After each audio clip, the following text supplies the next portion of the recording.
রাহমাতুল্লাহ, সকলকে শুভেচ্ছা ও অভিনন্দন জানিয়ে শুরু করছি আজকের ভিডিও।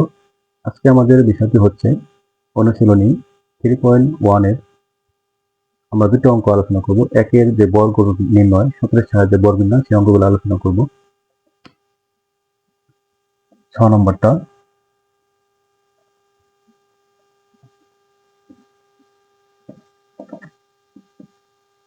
সূত্রের সাহায্যে বর্গ নির্ণয় করব। তাহলে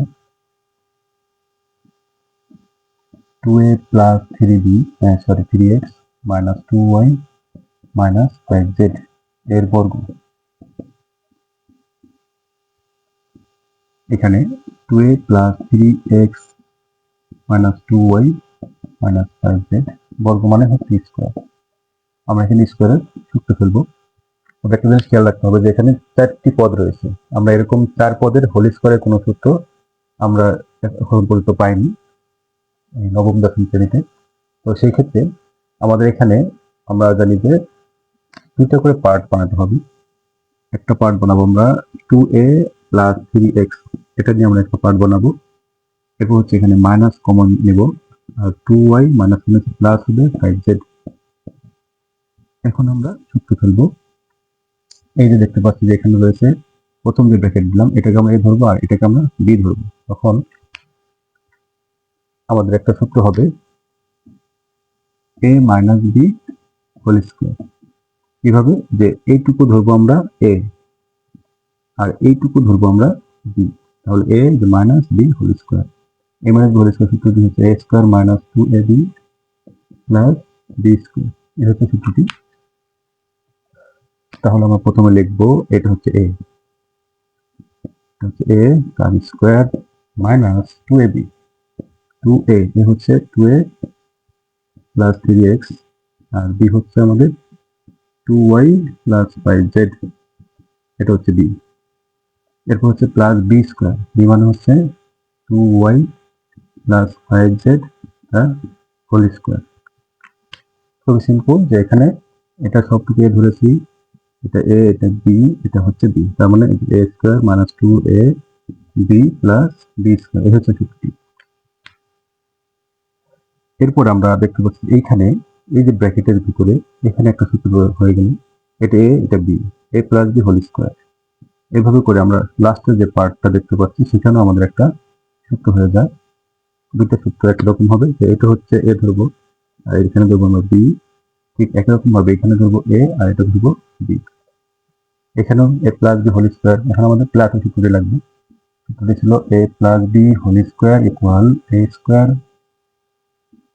plus 2ab plus b square. Plus সূত্র এখানে, তো আমরা লিখতে পারি 2a, এটা হচ্ছে a তার square plus 2ab, 2a b হচ্ছে 3x প্লাস b স্কোয়ার হচ্ছে 3x তার হোল স্কোয়ার। এটুকু সূত্র ফেললাম আমরা। এরপর আমরা এখানে গুণ করব, মাইনাস 2, আগে দুটো গুণ করে দেবো আমরা, তারপরে একটু গুণ করবো। এখানে দ্বিগুণ করা হয়, 2 দ্বিগুণে 4 ay প্লাস এর সাথে গুণ আবার 5 দুগুণে 10 az। এরপর হচ্ছে প্লাস 3x দিয়ে দুইটা গুণ হবে, 3 দুগুণে 6xy প্লাস 3 দুগুণে 6xy। এরপর হচ্ছে প্লাস 3 5 15 xz, 15 zx লিখতে পারি, xz লিখতে পারি। প্লাস এখানে আবার সূত্র a plus b whole square. তাহলে প্রথমে a স্কোয়ার মানে 2y তার whole square plus 2ab, 2a হচ্ছে 2y, b হচ্ছে 5z প্লাস b স্কোয়ার মানে হচ্ছে 5z তার হোল স্কোয়ার। এখানে আমরা লিখতে পারি 2 দুগুণে 4 a স্কোয়ার প্লাস 2 দুগুণে 4 3 4 12 ax প্লাস এখানে 3 3 9 x স্কোয়ার মাইনাস, এখানে আমরা 2 গুণ করে দেবো ভিতরে, 4 দুগুণে 8 ay প্লাস মাইনাসে মাইনাস 10 দুগুণে 20 az প্লাস মাইনাসে মাইনাস 6 দুগুণে 12 xy প্লাস মাইনাসে মাইনাস 9 দুগুণে 30 zx প্লাস এখানে আমরা গুণ করবো 2 দুগুণে 4 y স্কোয়ার প্লাস এখানে 2 দুগুণে 4 20। Y Z plus 5 5 25 Z square. এতটুকু আসলো। আমরা এটাকে অ্যান্সার দিতে পারি, অথবা আমরা একটু সাজিয়ে লিখতে পারি, যে স্কোয়ার গুলো আছে সেগুলো আগে লিখতে পারি।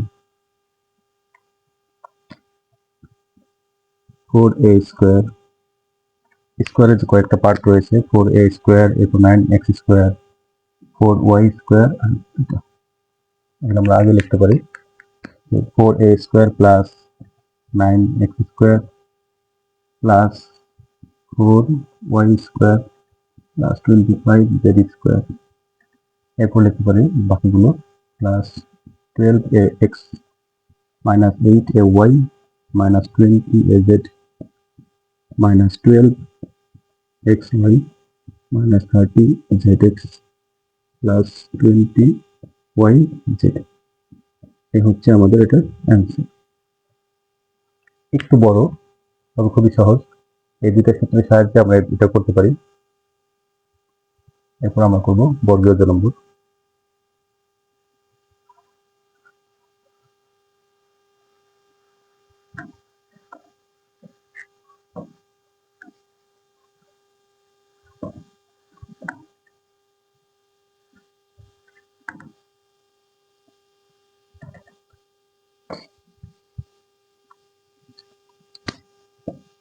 বর্গীয় 1007 এর বর্গ, 1007 স্কোয়ার আমাদের সূত্রের সাহায্যে বর্গ করতে হবে। এটা সরাসরি ক্যালকুলেটর করলে আমাদের অ্যান্সার আসবে, কিন্তু আমাদের বলেছে সূত্রের সাহায্যে, তাহলে এখানে সূত্র বানাতে হবে। 1007কে আমরা লিখতে পারি 1000 প্লাস 7। এখন সূত্র হয়ে যায় কিভাবে, এই যে 1000, এটাকে আমরা ধরবো এ, আর 7 করে ধরবো বি, তাহলে এ প্লাস বি হোল স্কোয়ার, আমাদের এই সূত্রটা লাগবে। তাহলে এখানে লিখতে পারি প্রথমে এ স্কোয়ার, এ মানে হচ্ছে 1000 স্কোয়ার প্লাস 2a, 2a মানে 1000, বি মানে 7 প্লাস বি স্কোয়ার হচ্ছে 7 স্কোয়ার। এক স্কোয়ার করলে একক এক, আর শূন্য এখানে 3টা আছে, স্কোয়ার করলে ডাবল হবে, 6টা হবে, প্লাস এখানে 2 1 2, 7 গুণে 14, আর 3টা শূন্য, প্লাস 7 7টা 49। এখন আমরা এই সবগুলো যদি যোগ করে দিই তাহলে আমাদের অ্যান্সার চলে আসবে।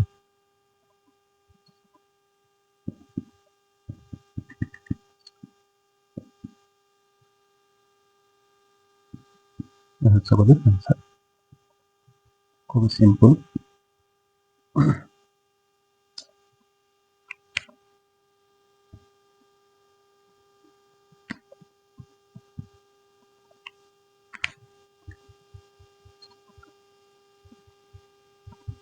এটাই আমাদের অ্যান্সার।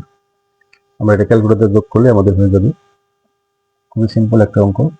এরকম অঙ্ক অনেকেই এটাকে স্কোয়ার করে আমাদের লাস্টের যে অ্যান্সারটা সেটা চলে আসে, তবে আমাদের বলেছে যে এখানে সূত্রের সাহায্যে বর্গ নির্ণয়, এই জন্য আমরা সূত্র মতো বানিয়ে তারপরে সূত্রের সাহায্যে বর্গ নির্ণয় করে দিলাম। এভাবে করে আমরা এরকম যত অঙ্ক থাকবে সেগুলো সমাধান করতে পারবো। খুবই সিম্পল, তবে একটু বুঝতে হবে, প্র্যাকটিস করতে হবে। সকলকে ধন্যবাদ। আসসালামু আলাইকুম ওয়া রাহমাতুল্লাহ।